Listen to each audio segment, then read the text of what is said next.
Hello and welcome to Nomad Online Media. Today, we delve into the disturbing and tragic events surrounding a recent case of triple femicide in Eastleigh, Kenya. This chilling story has left the community in shock as details unfold about the alleged action of a former Ethiopian police officer named Hashim Dagane Muhumed.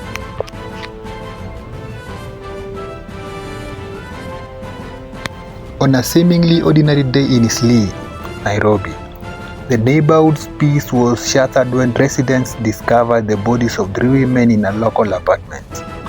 The victims, who were in their early to mid-20s, were reported missing before their bodies were found, raising concerns about their safety and ultimately leading to the discovery of a horrific crime.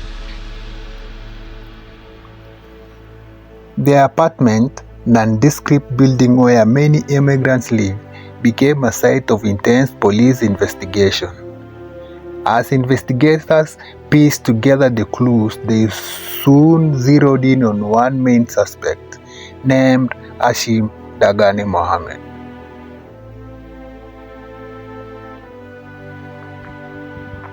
Hashim Dagane Muhumed is a former Ethiopian police officer who had recently relocated to Kenya.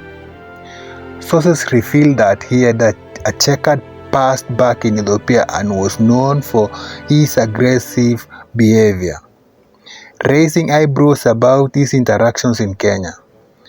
Hashim moved into Eastleigh a few months before the incident, quickly immersing himself within the Ethiopian and Somali communities in the area. While details of his specific background as a police officer remain scarce, his behavior in Eastleigh had caught the attention of locals, who described him as quiet but sometimes uncomfortably intense. It appears that Hashim's ties to these communities played a crucial role in the tragic chain of events that unfolded.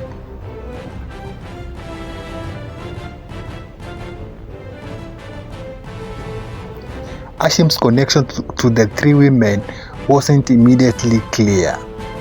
However, as detectives investigated further, it became apparent that he had been in contact with them before their deaths. Sources suggest that one of the women may have been romantically involved with Hashim at one point, and he might have felt a sense of betrayal or jealousy. This possible motive has raised the question of whether these murders were premeditated or driven by jealousy and revenge. Further investigation revealed that Hashim may have harbored resentment towards one or more of the victims. Witnesses claim he was seen in heated conversation with one of the women a few days before their tragic deaths, further supporting the theory of a personal motive behind this horrific act. After discovering the bodies, the police launched an extensive manhunt for Hashim Dagane Muhumed.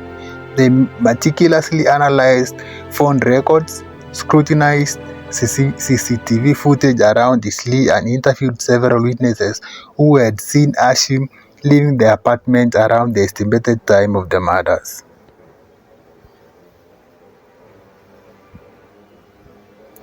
Police determined he had fled the area and was possibly seeking to cross the border into Ethiopia. Authorities tracked Hashim's movement across Nairobi and beyond, where he attempted to change his appearance and take on a false identity. The National Police Service and Kenya's elite crime units worked tirelessly, narrowing down his location until they finally arrested him in a small town close to the Kenya-Ethiopia border.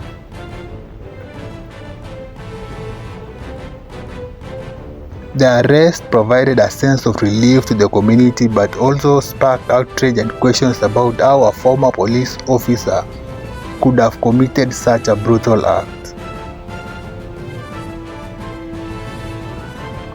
During his time in custody, Hashim Dagane Muhumed reportedly showed little remorse.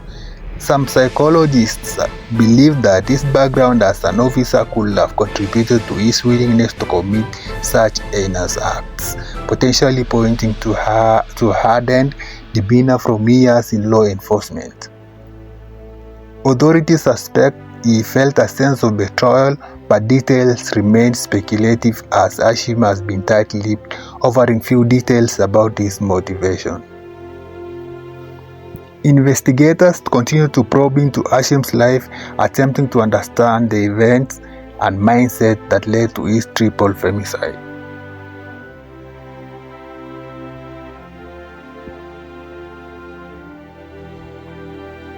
The triple femicide has shaken Eastleigh and raised concerns about the vulnerabilities women face in the community.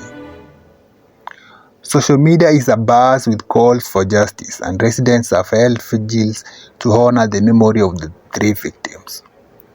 The tragedy has also sparked conversations about domestic violence, the protection of vulnerable women, and mental health resources for those experiencing psychological distress.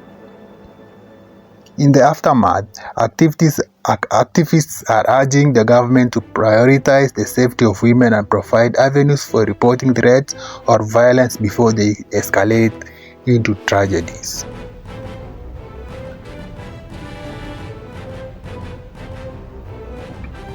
As the case heads to trial, the victims, families, and the entire Eastleigh community are left mourning the loss of 3 young lives. This tragic story serves as a grim reminder of the dark side of human relationships and importance of community vigilance. Thank you for watching, and please remember to subscribe to Nomad Online Media for more in-depth reports and stories. If you found this content informative, please like, share, and hit the notification button. Stay tuned. Until next time, N1.